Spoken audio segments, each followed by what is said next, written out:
Hi, I'm pleased to present you this lecture where I'm going to be talking about the topics that you asked me to address related to added sugar, but I'm going to go through several dimensions of it that give you some background on added sugar in the globe before giving you some global distributional data. And just a set of points I want to make that are summarized in this introductory slide. So to begin with, we know that we've gone through this large transition. We know from an evolutionary perspective how we moved from drinking water, and it really took a long time, really to about 10,000 years ago before we developed any other kind of caloric beverages. And really caloric beverages were not a major part of the diet of any society really until the last 50, 60 years. We did have the Romans drinking wine, but they watered it down 3 or 4 to 1, and they didn't drink that much of it, and we have other societies that drank some beer. But generally, we've been a water society other than breastfeeding and breast milk for the first 2 to 4 years of life. So what I wanted to begin with was talking to you about sweeteners in our diet. And the reason I'm presenting this next set of slides is because when we think, we don't realize how pervasive they are in our food supply. And so what we did was go into using nationally representative data that people in New Zealand are using now, kind of the household scan data. We had the nutrition facts, and we had all the ingredients for all the foods in the US food supply, which in the last 12 years has been about 1.2 million with unique ingredients. They come and they go and they change, but it's a vast amount. So we went in, we go in, and we get the ingredients in them. We have an array of sweeteners. You'll see it in a paper I have coming out in another month or so in Lancet Diabetes. We have really hundreds of caloric sweeteners, and used by various names, and often they're in ingredients and not even in what you see on the nutrition facts panel. But we go in and search all of these ingredients, and we search the others. We know whether it's a diet sweetener, or we know whether it's a caloric sweetener. And from that, I want to point out a couple things. The first is in this first slide that you see on the left side, which is our National Health and Nutrition Survey. And it's a general what comes out of food composition tables across the globe. They're way behind on the beverages in the food supply. You see here the foods in black with the diet sweeteners, the low-calorie sweeteners, and you see the caloric sweeteners in the yellow. And you see the number of foods that contain them, in this case it's a per capita store purchases in calories, and then you see the foods and beverages on the right side from the consumer packaged food sector, which shows you there where we could get the joint products, and it just shows you these are the products with both low-calorie sweeteners and caloric sweeteners, and this is the kind of change going on, and it's very rapid across the globe. As we're pushing on added sugar, the industry is responding by cutting the added total sugars, but adding in often, in many cases, low-calorie sweeteners. So looking at it a different way, this is the most conservative way of looking at sweeteners. Here we're looking at caloric sweeteners, which are in the yellow, in the gray. We're looking at items with no sweeteners, and then we're looking at items which have the diet sweeteners only, and the items on the top that have both. And if you look at 3 points in time in the US, we're using 2000 data, 2006, and 2013. In each of these cases, what we did in these slides I'm going to show you, we actually, if fruit juice concentrate was used along with any water, we don't call it a caloric sweetener. When we go by a more liberal definition of caloric sweeteners and use fruit juice concentrate, other than lime and lemon concentrates, we get a much higher percentage of fruit juice concentrate in the US food supply of 12 or 13%. But that aside, the point is here that we have about 20 to 30% of our 30% of our foods with no caloric sweeteners or diet sweeteners. In other words, unsweetened.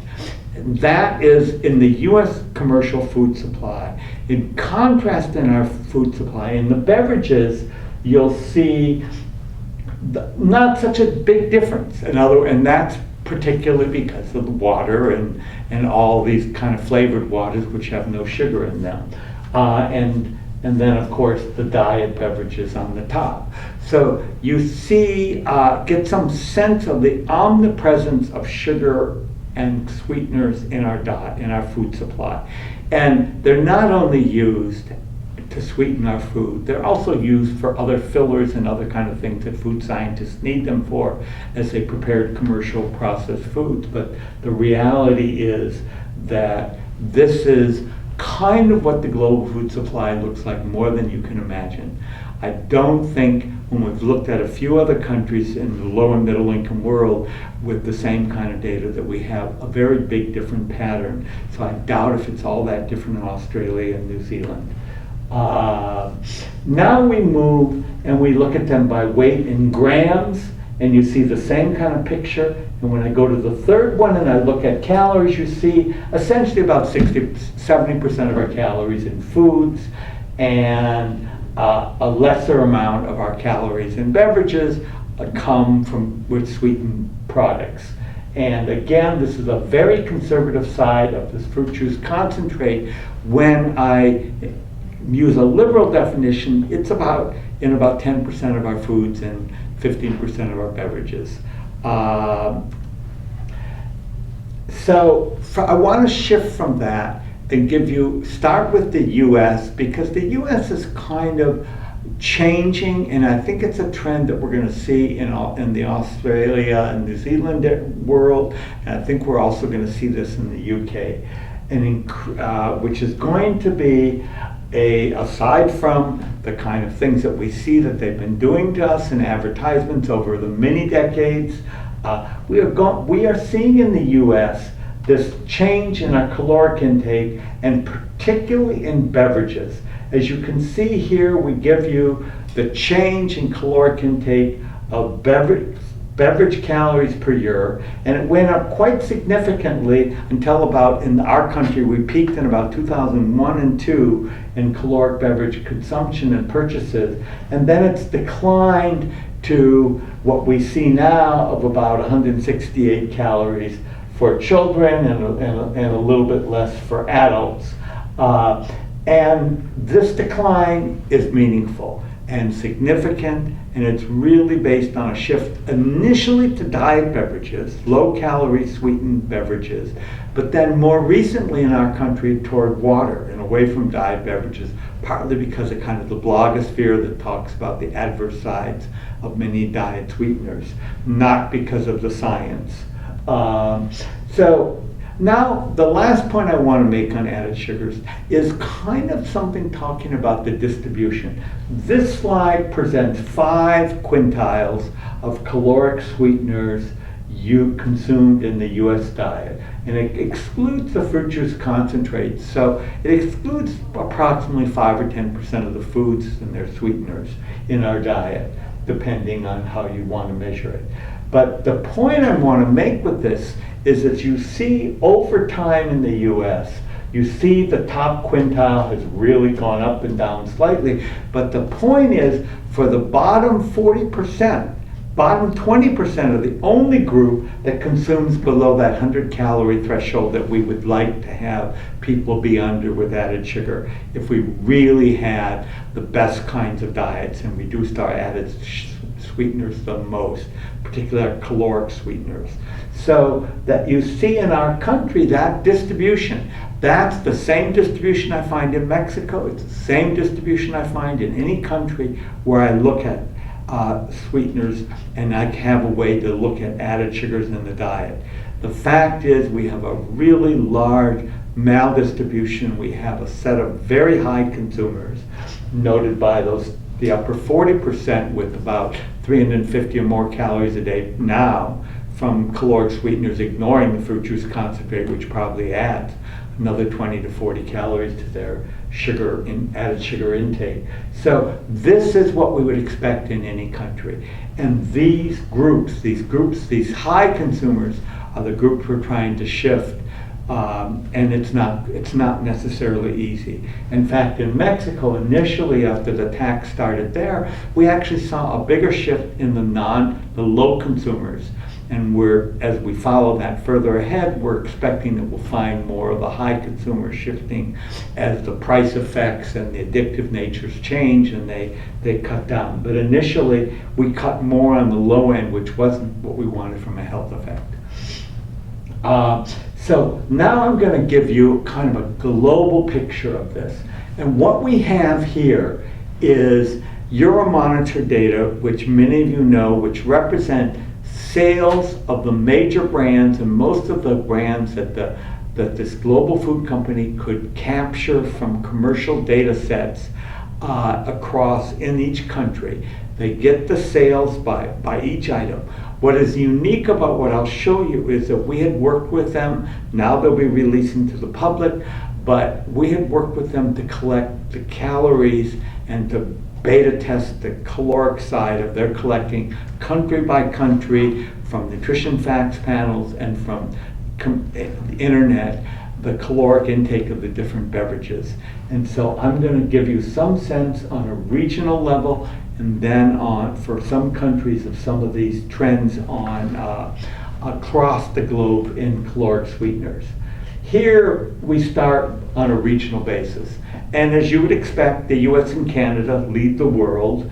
As you might also expect from what we know, Latin America is very high up there in terms of daily calories per capita of sales of caloric sweeteners. Mind you, this is sales in both retail sector and in kind of the restaurant sector. But it is not the small brands or that are not captured by Euromonitor. So they underestimate. Depending on the country, we don't know how much that underestimation is yet because nobody's really truly evaluated the coverage. But Australasia, your country, is really up there as a big consumer. And this is only for sugar-sweetened beverages. That would be sports drinks, energy drinks, sugared waters, soft drinks, carbonated or other, and fruit drinks. Now we look at the trends by region. And here we look again at your region. And we see for your region that you've had some kind of a decline, just like we've had a little bit of a decline in Western Europe, and most of that's in the UK where they're really shifting also the diet beverages, and we've had that decline in North America. In contrast, you'll notice in Latin America and in all the other regions, you have some kind of an increase. And this is where really the industry is focusing its biggest attention is these other regions now. Then I go to a few countries just to give you some idea of the heterogeneity. The top consuming country in the world today now is Chile. I'm happy to say that in January 1 of 2015 they introduced an 8% tax, and in July of 2016 they will also start to ban marketing of these products and put a kind of a negative logo on them, so that that should start to shift over the next several years downward. But the point is that this is the highest consuming of the countries. Here you see the US trend, you see Mexico after the tax, I'll talk more about that later. You see other countries with different kinds of trends. These may, in the case of China, may look like it's a very small consumer, but when you actually see how small a proportion consume in the country, you realize that those consuming are consuming quite a bit and are moving up quite rapidly.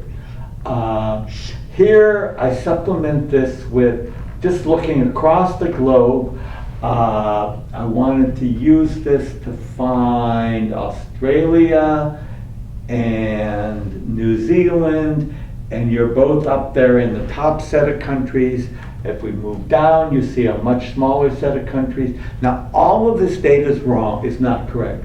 When we looked at national consumption data for Colombia, we found it was really probably double what was shown in the Euromonitor. So there may be errors in some countries, and there could be errors in New Zealand, but I just wanted to give you a sense that you are a high consuming country. Now, the next thing I want to point out is the calories per ounce by the two biggest of the global food and beverage companies. And this is for the US. And this here is the calories per ounce for the US. This is for the globe. This is then for Brazil, and this is for China. And you see our calories per ounce for Coke are going down, and they're fairly low. And then you see in Pepsi, they started at a much higher point and started promoting their diet beverages and their waters and coming down. But at a later point, Coke had already started that 8-10 years before, pushing their diet beverages, seeing the light ahead that they would really have to be shifting their portfolio. And you see that for Pepsi, and it's really much higher in other countries. Lastly, now I want to talk about fruit juice for a second. That's something we kind of ignore, but in your region, fruit juice consumption is fairly high. Among those consuming fruit juice consumption, it's significant. You have only one study from your region that suggests some adverse effects on child weight gain of fruit juice, 100% fruit juice. We have a few studies from Singapore, the US, and elsewhere that look at this. It's an area that I worry about a lot. We don't have a global consensus. We've been pushing toward 5-a-day people, cutting the fruit juice out of the diet 5-a-day. Right now, in most countries, they say a half a portion, or about 4 ounces, 120 milliliters of 100% fruit juice a day. We've gotten several countries to ban it from the schools, but in general, this is not still being dealt with on a global basis significant in a serious way. We have no random controlled trials yet on fruit juice in the diet. We really are in a difficult situation because I expect in New Zealand and Australia, if you had a significant tax on soft drinks, you would see some substitution toward fruit juice. Whereas, and I'll talk later, in Mexico, we saw a substitution toward water because fruit juice there, 100% fruit juice, is just too expensive. So with this, I want to shift to the other area you wanted me to talk about, which is the regulatory side. And we're in a point where we will probably have 4 to 6 countries within the next 2 years with a sugar sweetened beverage tax of 10 to 30%, depending on the country. It's just beginning. Mexico is the first, and France with 10% taxes. Chile came in with a slightly smaller one, but they're going to combine that with some other items I'll mention in a few minutes. And I can't really mention, but there's several other countries that will be instituting 20 to 30% taxes within the next year and a half. So we are moving in that direction. We have the UK really pushing on this hard, like you were doing in New Zealand, and I wish you the best on this. So I want to talk about this and some aspects of this, and that's what I'll go through in the next set of slides. So the first is, where do we have the taxes right now? And really, the 4 major countries that are Barbados, France, and Mexico with 10% taxes, Chile with an 8% tax, Hungary's tax, I can't quite figure it out, but people who have done some evaluation using income and expenditure survey have found it effect. All I can do right now until we publish in the next few months our Mexico project is kind of give you the summary we had on the web.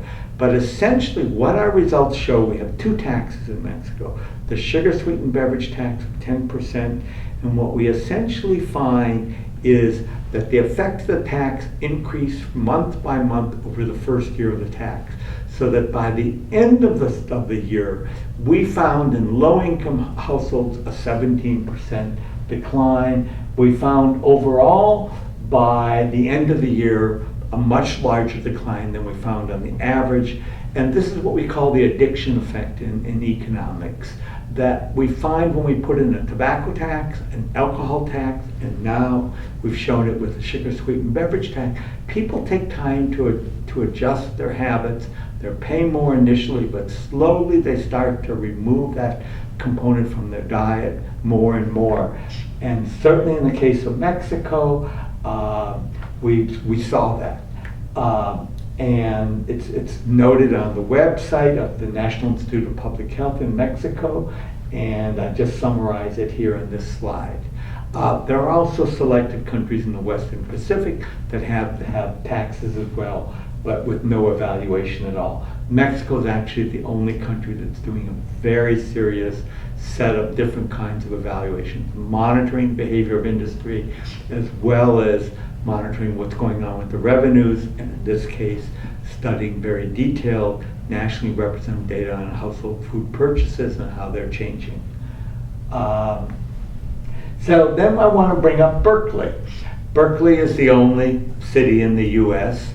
We had over 56% of the voters in San Francisco vote for a tax, but because they had wanted to tie their tax to revenues, they required a 2/3 vote and it didn't pass. But I expect we'll have several other cities and counties voting on a tax within the next 3 years in the US.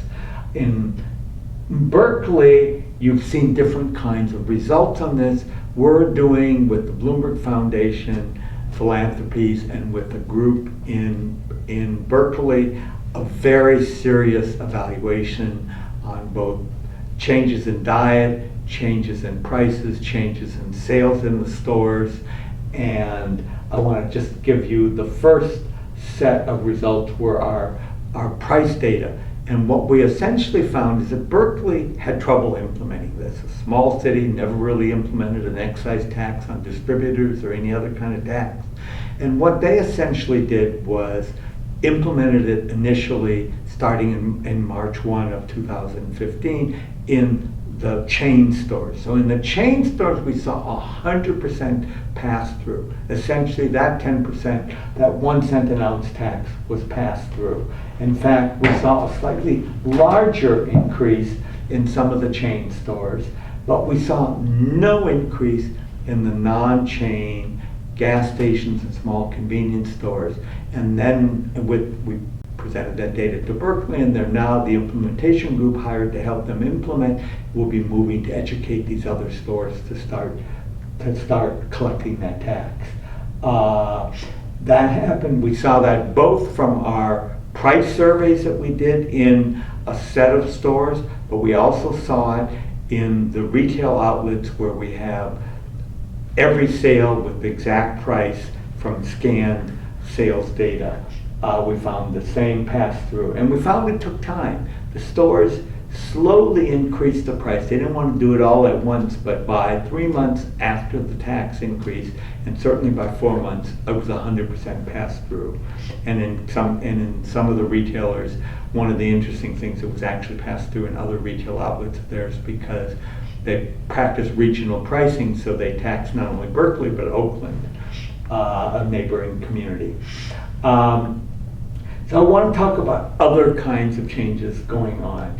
You're doing in New Zealand, certainly in Australia, your neighbor has a front of the label profiling going on. There are positive labels and there are negative labels. We really don't know which works better. Chile will be implementing, just like Ecuador and Peru, a negative logo. In the case of Chile, it will be the most systematic logo that we've seen that will have just kind of too much sugar, too much sodium, too much saturated fat, or too many calories.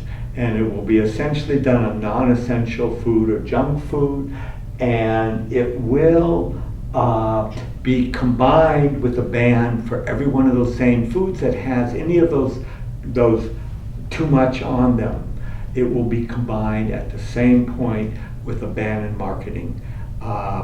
Initially, it's a ban on marketing to children, which is being covered essentially throughout the whole day. But in another year later, it will probably, it looks like, because it's already past one half of their house, the most conservative side, a ban on complete marketing of all these foods from 6 a.m. to 10 p.m. So that's what's going on in Chile.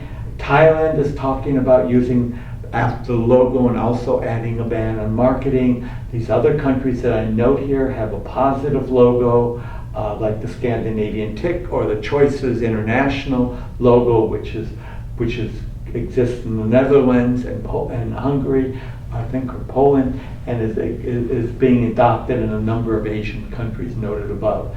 And then there's the traffic lights that you know, and then of course you know your own logo from your neighboring country of Australia. The ideal is what Chile's doing, linking the logo with the ban on marking of anything that doesn't carry the positive logo or has the adverse logo. And Chile's doing that, and that's what Thailand has talked about doing in its planning, in its legislation to work on.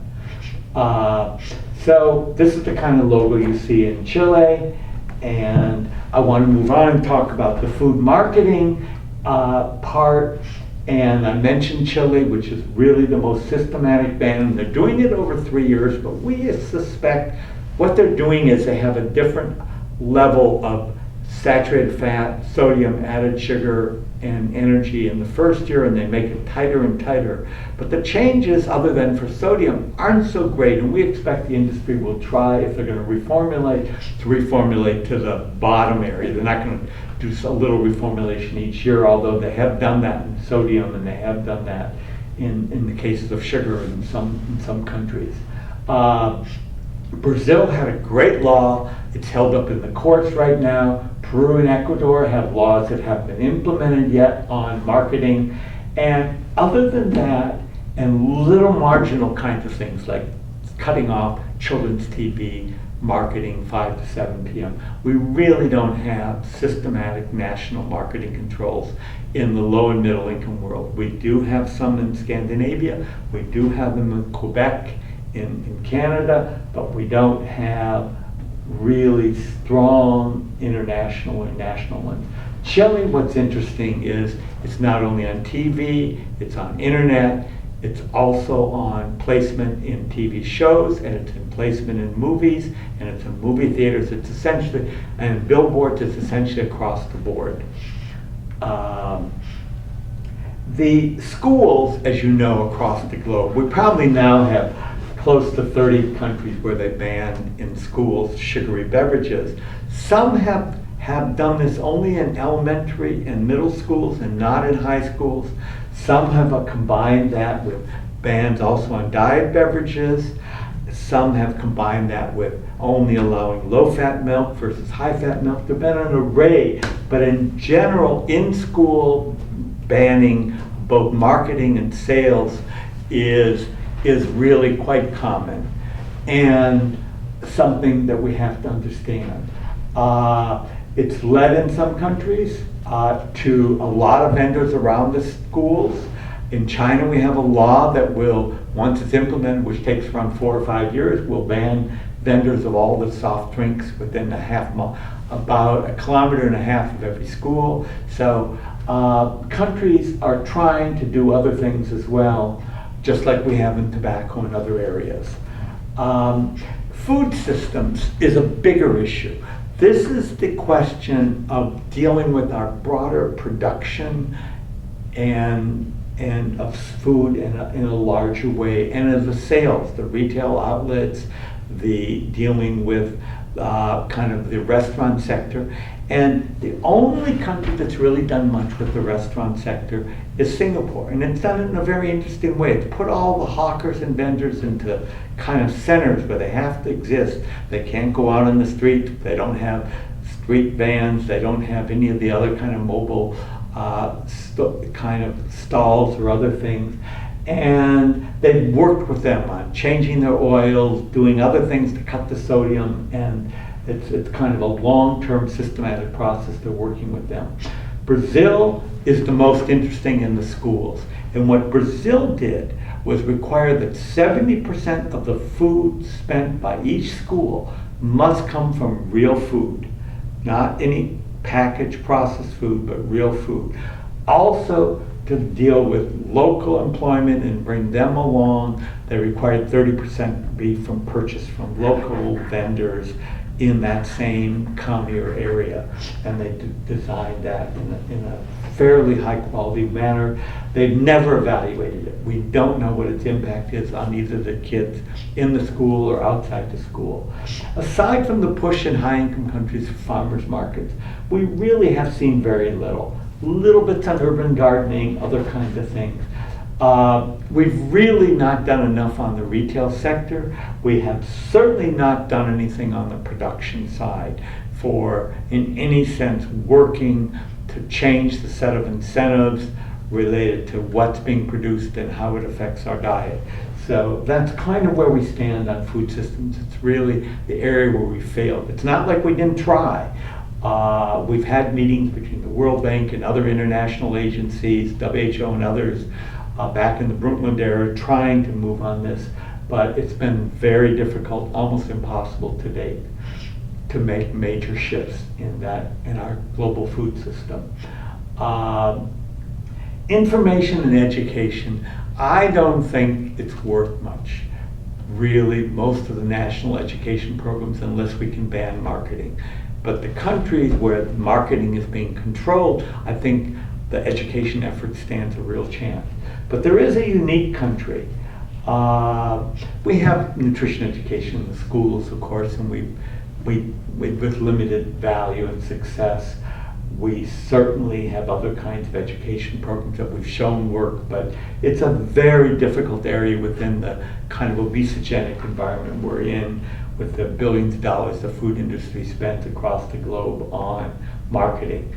But Thailand is a country that has created a system down to having a kind of an educator for every 10 households in every village and urban area. And it works in the villages to some extent. It has in the past when they dealt with other public health campaigns. It just started for dealing with sweetness, and they had a very interesting approach. They went after waist circumference, and they wanted people to be conscious of the waist circumference and reducing that. And they had these two joint campaigns going on, and I think once they ban the marketing, these campaigns will be getting part of the marketing money that does come for other food, and they'll be working with the Thai Health Foundation, which gets beverage and gets alcohol and tobacco taxes. I think this campaign has a chance of being important in that country. So in summary, I feel like we're seeing a big change in the last few years. We're finally seeing a point where low and middle income countries and high income countries are beginning to talk about sugar in our diet. We've seen the WHO finally come out with a very strict recommendation, 5 or 10% of calories from sugary beverages. We've seen the UK diet guidance for the National Health System come out with a 5% guidelines. We've seen the US Dietary Guidelines Committee come out with the 10% guideline. We're seeing discussion of this. We're seeing taxation starting in Mexico. If it's as positive as it is, it will certainly help other countries move forward on this. And so far, we found a very strong effect of a small tax. We really want a 20 to 30% tax in every country. And in fact, we're working with the Ministry of Finance to say, okay, 1% of the tax goes for public health, add an extra 10% and have that other half of the tax money go for fiscal revenue. And we're using that as a big consumer campaign to try to up the tax in Mexico. The country's talking in the 20 to 30% tax will be very important to evaluate.